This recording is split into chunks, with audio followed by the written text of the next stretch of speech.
Hi, Tam here. So let's talk about job interviews, and especially job interviews that don't go your way. So, last night I was at work in this hospital there, and I saw this nurse who was just down, and I've worked with her before, and usually she's bubbly and full of life and entertaining. But last night, the minute I arrived in the ER, I could just see that she was a bit down. So we worked together there for a while, and I asked her, "Hey, what's happening? You look a bit down today. Something happened?" So she said, "Yeah, that job interview I told you about. Yeah, so I finally did it, and it didn't go well at all. The interviewer, the medical director, he was just a jackass. So I had to pick her up. So I had to give her a talk, to make her feel better. And basically, this video now is for all of you who've ever been through a tough job interview and at the end didn't get the results you wanted. So, all of us, right, in the job market, have had to do some job interviews at one point, right? If you've never had a job interview in your life and you've been working for more than 5 years, then you probably the son or daughter of the owner of the company, and you're just progressing up by blood right? But otherwise, yeah. So the job interviews are a natural process of one's career, So yeah, let's talk about that. So when you're doing a job interview, right?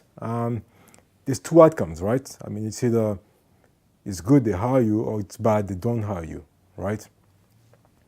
But there's some subtleties in the interview, right? Usually, as the interview is going on, you will know and the interviewer will know that that's the right person for the job.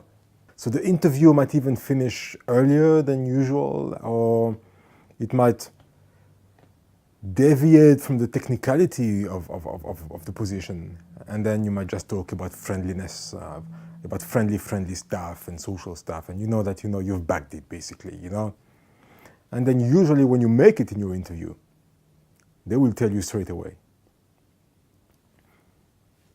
Before the Skype interview is over or before that handshake and you leave the room, before that they will tell you, when can you start? I'll have HR organize the logistics and stuff like that. So you know right away that you got the job.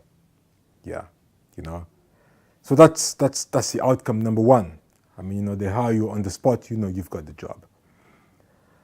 Outcome number two is, yes, you're a strong candidate, but there's maybe one or two other strong candidates as well out of the hundreds that they've interviewed or the tens that they've interviewed. And, they generally need to discuss who's the best, right?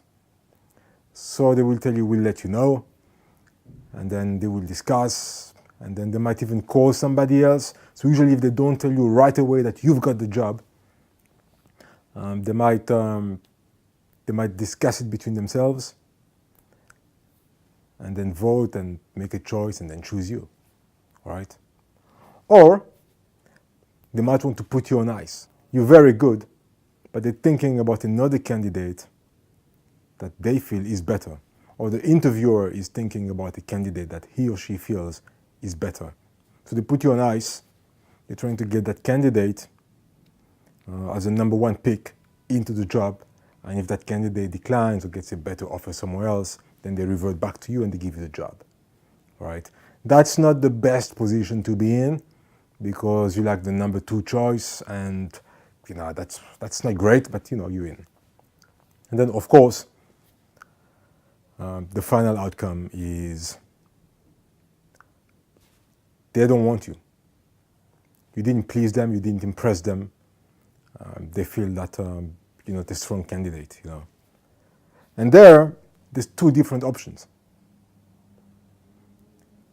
They might tell you right away that, unfortunately, due to some deficiencies in your resume or interview, I don't think it's going to work out.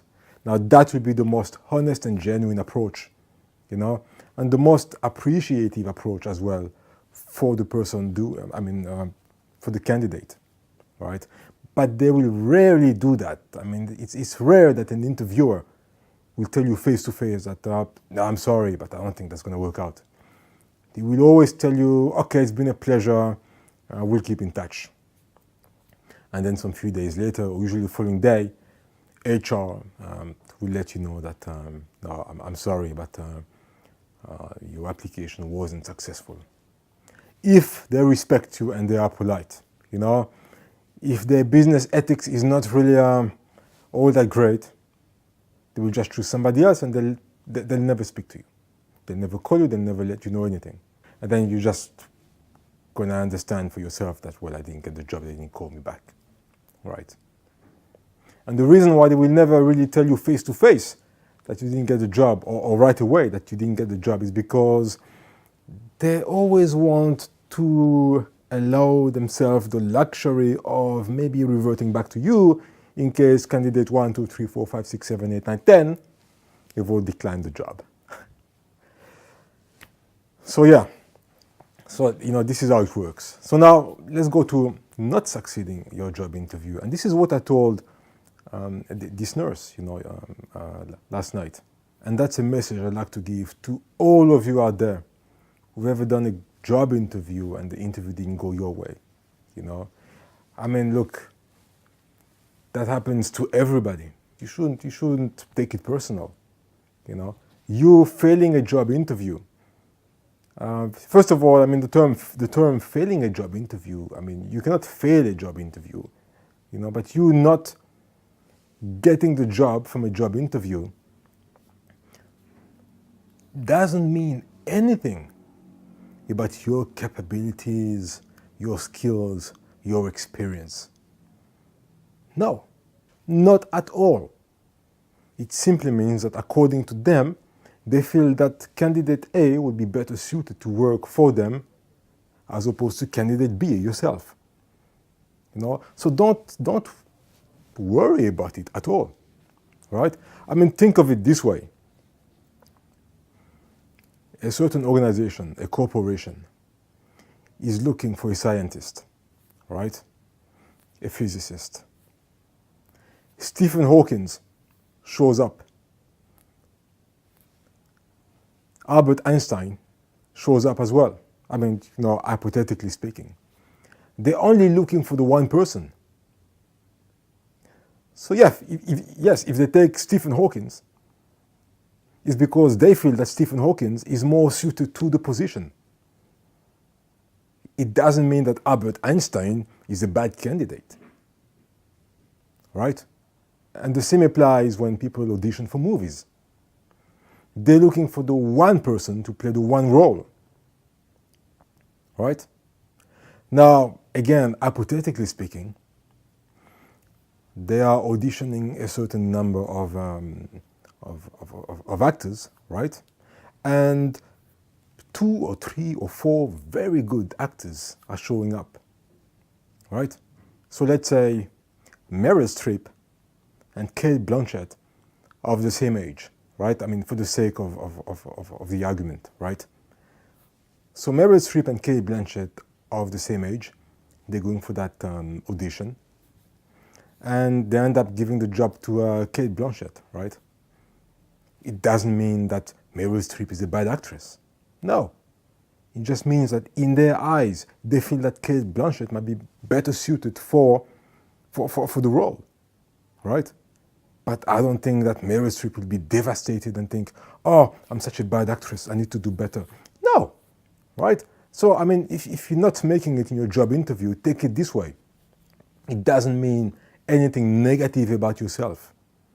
It simply means that in the eyes of the interviewer, you know, in the eyes of that company, they feel that, you know, they would go for somebody better suited. Right or wrong, it doesn't matter, you know. In the end, you're doing your interview, you didn't make it, they didn't hire you. Don't worry, you know. It has nothing to do with you. You know, it's all to do with them and what they choose to go for, right? Tomorrow's going to be another day. you're going to be doing some other interviews. You're going to prepare yourself for other interviews, you know? And if you generally think that, you actually messed up your interview, you should have done better, then go back to the drawing board, correct your mistakes, get better, acquire the skills that you need to ace your interview. If you have the skills, if you have the experience, but maybe your attitude was not too good, the way you presented yourself was not 100%,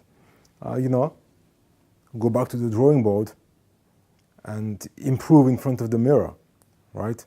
Train yourself, because you could be excellent, but just the way you're portraying yourself in a Skype interview, you might be having the shakes a bit, a bit of tremors there, agitation, you appear anxious, and the interviewer will think that, maybe this person is just not confident enough for the job. No, it's just that, you're not used to it. So if that's the case, then just go back in front of a mirror, practice, or in front of a camera like this, and practice, watch yourself, correct yourself, improve yourself, and then the next time you're gonna go for an interview, it will be in the bag for you. All right, so that's my message to you. Cheers.